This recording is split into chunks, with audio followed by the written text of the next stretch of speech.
Alors, bonjour à tous. Aujourd'hui, nous sommes avec les étudiants l'ISEFAC et la DRH de WorkLife, Élise Cointet. Donc, merci Élise d'avoir accepté notre invitation. L'objectif aujourd'hui, c'est de répondre aux questions des étudiants sur le métier de DRH. Tout d'abord, je vais te laisser te présenter, puis après, on prendra Mmh, la première question. ça marche. Eh bien, moi, je suis, DRH chez Worklife depuis 2 ans maintenant et avant, je n'étais pas du tout, issue du domaine des RH. J'étais, issue du domaine juridique puisque j'ai été avocate. J'ai exercé très, très peu de temps. Je me suis rapidement rendu compte que c'était pas fait pour moi et du coup, j'ai eu la chance de rejoindre, YouPeas puisqu'à l'époque, Worklife s'appelait YouPeas, et de rejoindre du coup, voilà, Worklife en tant que DRH. Ok. Super, merci. Première question, je vois que Marine a déjà posé une question. Hello, pour ou contre le full remote actuellement, comment avez vécu ce passage-là et la gestion de la crise sanitaire? OK. Alors effectivement, la particularité de Worklife, c'est qu'on est une start-up, on est même une scale-up bientôt puisqu'on est en train de préparer une belle levée de fonds, et donc peut-être qu'on a des process en place chez nous et des réflexions que vous retrouverez peut-être pas forcément ou de manière, abordées de manière différente dans d'autres types de boîtes, dans d'autres écosystèmes. Donc je préfère le dire, en intro. Nous, la politique du remote, eh bien, je pense on fait partie des 20-30 des startups, à l'heure actuelle qui ne sont pas pour le full, remote. On a mis en place un système hybride, donc on demande aux collaborateurs de venir, 1 fois par semaine, un minimum, au bureau parce que, c'est pas forcément nous qui avons décidé de cette, organisation-là. Au contraire, ce sont nos collaborateurs qui nous ont demandé à voir plus souvent leurs collègues Ouais. et ils trouvaient que le remote, apportait trop de distance. Alors, bien évidemment, pour certains postes où il y a une forte pénurie, en termes de recrutement, notamment les profils tech, on essaye de trouver des profils, qui peuvent venir, 1 fois par semaine, au bureau. Et puis si c'est pas possible, on ouvre le poste du coup, au full remote. Mais en tout cas, ça reste des exceptions, et on est une boîte internationale, donc ça ne nous empêche pas aussi, d'aller, recruter à l'international. Mais, en France, on essaie de faire en sorte qu'on se voit au moins tous 1 fois par semaine, au bureau. Moi, j'ai déménagé, à titre d'exemple, je n'habite plus du tout Paris. J'ai quitté Paris il y a 1 an maintenant. Je suis dans l'est de la France, dans une ville, à mon avis, qui fait rêver, pas grand monde. J'aimerais dire que je déménage à Biarritz, mais c'est pas le cas. Donc j'habite à Besançon maintenant et du coup, je fais Est-ce partie, que évoluer dans le... Ah, ah, alors, il y a une question, mais il y a le chat en fait pour les questions. Ce sera plus facile pour tout le monde. Avec grand plaisir. et donc je disais que du coup, je faisais partie des collaborateurs et collaboratrices, de Worklife qui, donc ont fait ce choix de quitter Paris et de venir, je fais les allers-retours, chaque semaine, pour venir un petit peu au bureau. D'accord, pas trop fatigant les allers-retours. Non, pour l'instant, ça va, j'ai la chance d'avoir que 2 heures de train, donc ça se fait, très, très facilement et au contraire, c'est des moments, à moi où je peux faire autre chose, donc Ouais, voilà. j'imagine. Ok. Question de Barbara. Bonjour. En première expérience, vous conseillez une start-up ou un grand groupe? C'est une très bonne question. Tout dépend de ce que tu souhaites et je me permets de te tutoyer, hein, de ce que tu souhaites, et de ta façon, de tes comment dire? De tes «soft skills» entre guillemets. C'est-à-dire que si tu es quelqu'un qui aime plutôt le challenge, qui aura toujours envie de sortir du cadre, et qui, donc n'a pas peur d'apprendre, un petit peu dans la douleur parce qu'on va pas se mentir, surtout quand on débute en start-up, c'est souvent des phases de construction. Donc tu découvres ton métier et en même temps, tu dois être force de proposition, mais tu apprends 10 fois plus vite. Mais en tout cas, voilà, si tu n'as pas peur de sortir du cadre et d'aimer cette phase un petit peu d'apprentissage, entre guillemets, un peu dans la douleur, eh bien, bienvenue en start-up. En revanche, si tu, préfères, apprendre vraiment les bases de ton métier, et être En fait, c'est formé, ton au ordi qui fait quotidien. moins. Hein, Pardon? Ah, on entend du coup du côté de la classe. ouais.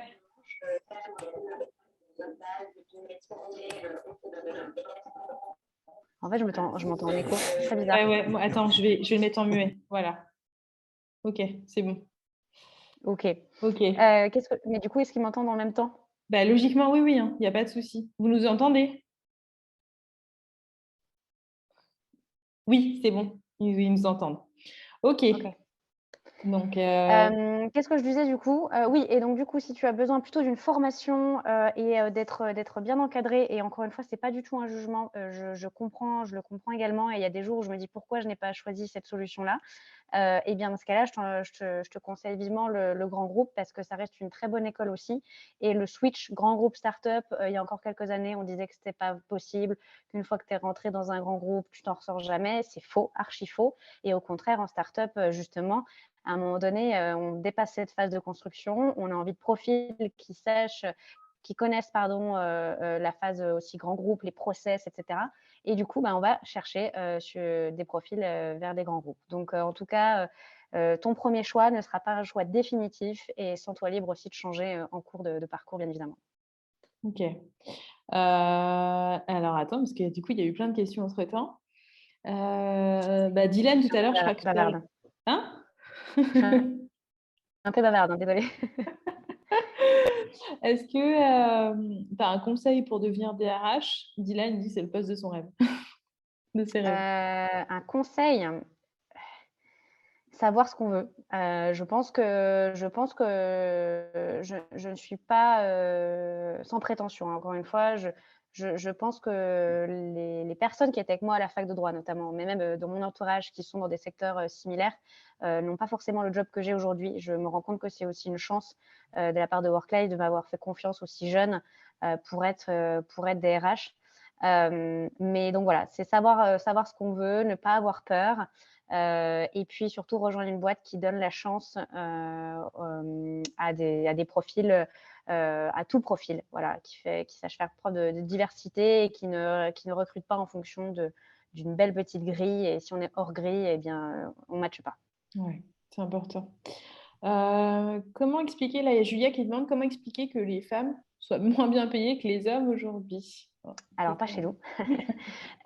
Pas chez nous. Comment expliquer? Alors, bah, parce que, on a encore des personnes à la direction de certaines boîtes, qui ont, l'âge de nos parents, et qui donc du coup, ont des valeurs, et ont pris des habitudes, qui datent maintenant de quelques années. Donc voilà pourquoi il y a encore un écart.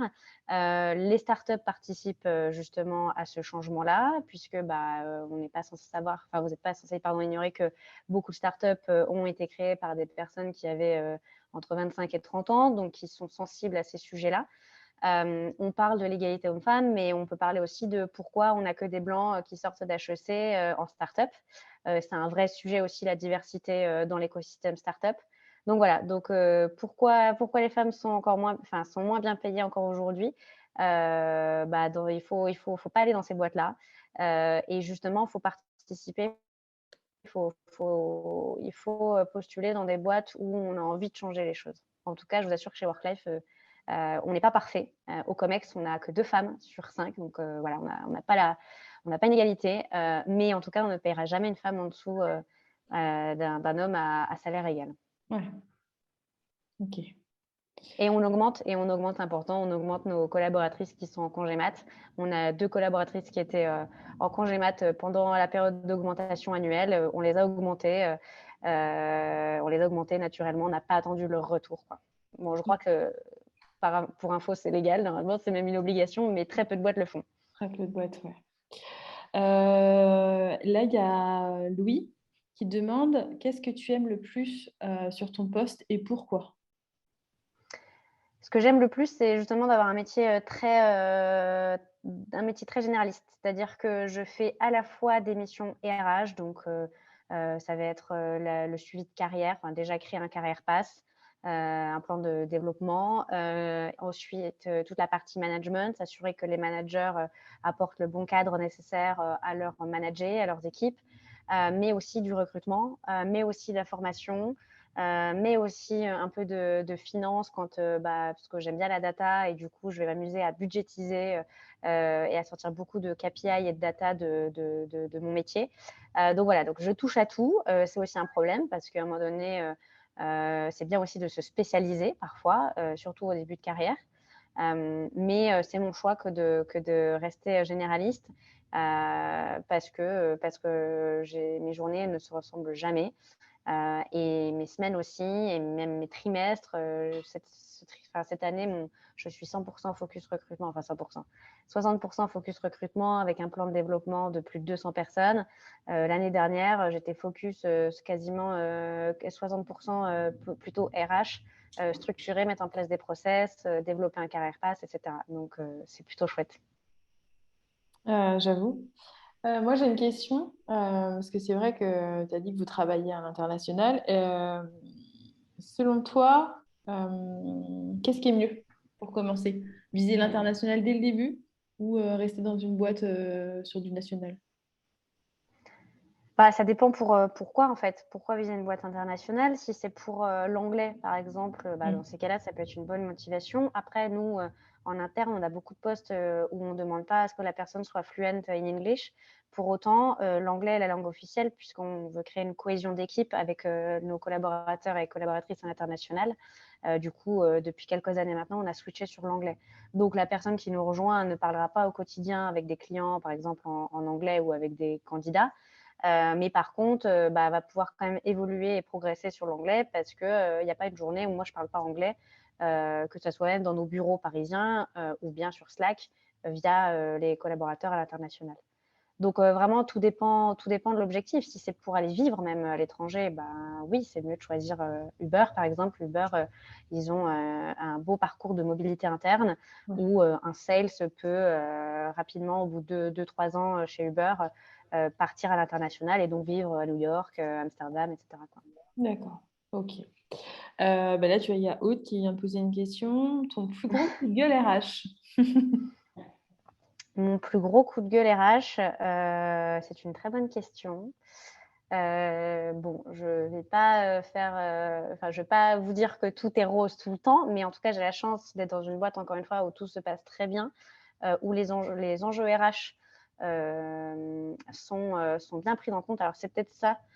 Ouais, c'est peut-être ce que je vous répondrai. C'est que tout à l'heure, on m'a demandé start-up ou grand groupe. Dans tous les cas, je pense qu'aujourd'hui, le métier RH, on a beaucoup de personnes ont compris que c'était vraiment un métier central au sein d'une entreprise. Et si je dois vous conseiller une entreprise, c'est pas forcément la taille de la boîte ou le stade de la boîte de maturité, mais c'est plutôt comment la boîte perçoit les RH. Et si c'est une boîte qui perçoit les RH comme une empêcheuse de tourner en rond, ou voilà, qui n'a pas du tout compris l'intérêt d'avoir des RH aujourd'hui dans son entreprise, fuyez. Parce que vous allez non seulement pas apprendre, et en plus, vous allez vous prendre la tête tous les jours. Et ça, c'est hyper pesant, surtout quand on débute son parcours. Donc voilà, et si je devais donner un coup de gueule en ce moment, je pense à ça, mais c'est mes managers parce que du coup, on a un énorme plan de recrutement et j'ai encore pas terminé le recrutement de ma recruteuse qui viendra m'aider. Et voilà, les managers qui ont leur propre métier et qui ne sont pas toujours, qui ne suivent pas toujours bien les process de recrutement. Et du coup, j'ai l'impression parfois de me battre dans le vent et qui ne comprennent pas les enjeux d'avoir un bon process de recrutement. Mais voilà, mais encore une fois, ça se fait toujours dans la bienveillance. Donc, Ouais, bon, il n'y a pas de gros sujets. ok. Là, on est à bientôt 10 minutes de la fin. Donc, je vais prendre la question d'Émilie, qui est un petit peu plus personnelle, mais qui peut être intéressante. C'est est-ce que tu as un ou une DRH d'ailleurs qui t'inspire et qui a été marquant dans ta carrière? Alors ma carrière, elle ne fait que commencer. C'est pas mon tempérament, mon style d'avoir un modèle. Je suis pas très modèle. Au contraire, j'aime bien casser, justement les exemples, et faire de moi-même un contre-exemple.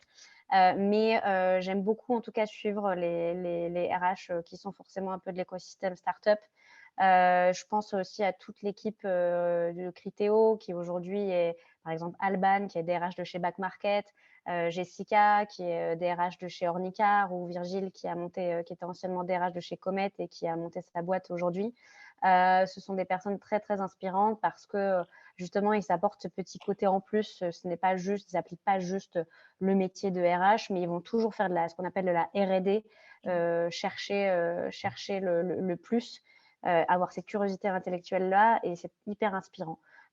Et du coup, je pourrais rajouter dans la liste plutôt des boîtes américaines. J'aime beaucoup J'aime beaucoup ce que fait Netflix, par exemple, puisqu'ils ont une culture où ils n'ont pas peur de dire qu'ils sont exigeants, mais Ouais. pour autant très bienveillants et ça marche très bien ensemble. Donc voilà. Et après, ça va être aussi des CEO, parce qu'il n'y a pas que les DRH qui insufflent cette culture d'entreprise. Et ça qui est chouette aujourd'hui, c'est qu'on a compris qu'il n'y avait pas qu'une personne derrière la culture d'entreprise. Et donc, je vous invite aussi à suivre pas mal de CEO start-up comme Kimono ou qui font des goodies. C'est le premier exemple qui vient en tête, mais qui a aussi pas mal d'input, enfin de réflexion pardon, sur la culture d'entreprise et le métier des RH. Ok. Là, il y a Mariana qui nous demande, parmi les KPI, justement les KPI RH, lesquels vous semblent indispensables? Ah ben, il y en a plein. Il y en a, enfin, alors sur la partie recrutement, bien évidemment, ça va être le nombre d'entrées, le nombre de recrutements, la diversité homme-femme dans un premier temps, l'égalité homme-femme en termes de recrutement, le temps de process du recrutement, hyper important. Après, sur la partie plutôt RH, moi, j'aime bien avoir des metrics, des KPI sur la diversité des profils, justement. Le nombre de personnes, l'égalité homme-femme, le nombre de nationalités qu'on a dans notre entreprise, le pourcentage de collaborateurs qui sont parents. Qu'est-ce que je peux avoir d'autre? On a aussi un nombre de pourcentage de personnes qui sont en full remote ou organisation hybride. Tout ça, ce sont des datas, on pourrait se dire pourquoi. Ça nous aide à avoir une politique salariale, donc que ça soit rémunération ou aussi avantages salariés, et une politique d'office, bureau, qui est vraiment adaptée aux besoins des collaborateurs. Et donc de pouvoir mesurer en fait sa population, ses collaborateurs et collaboratrices, ça permet vraiment de faire du cas par cas sans s'en rendre compte. C'est-à-dire qu'on adapte vraiment notre politique RH à nos collaborateurs et collaboratrices. Super. Et là, du coup, j'ai une question. Il y en a plusieurs même. Quels sont les défis de ce poste à court et moyen long terme? Alors, continuer à ce qu'on comprenne bien que le métier RH est central, parce que ce n'est que le début. Il y a eu une petite mise en lumière grâce ou à cause du Covid. Mais ce n'est vraiment que le début. Donc, il faut continuer à aller dans ce sens et continuer à porter notre message. Et aussi, je pense que le deuxième grand enjeu aujourd'hui, ça va être la diversité. Les startups ont commencé à tacler ce sujet, les grands groupes aussi, depuis peu maintenant. Mais comprendre que la diversité des profils est vraiment la richesse d'une entreprise, peut participer à sa croissance, à la productivité. Enfin, il y a vraiment un effet très, très, très vertueux en ayant beaucoup de diversité dans son recrutement. Bien sûr. Là, ça va être la dernière question. Après, je te poserai une question, moi, personnellement. Mmh. Adam qui demande un secteur porteur pour un début de carrière. Est-ce que tu pourrais lui en donner un? Parce qu'il pense faire du recrutement ou de la paye. Alors la paye, il faut aimer. Faut vraiment aimer.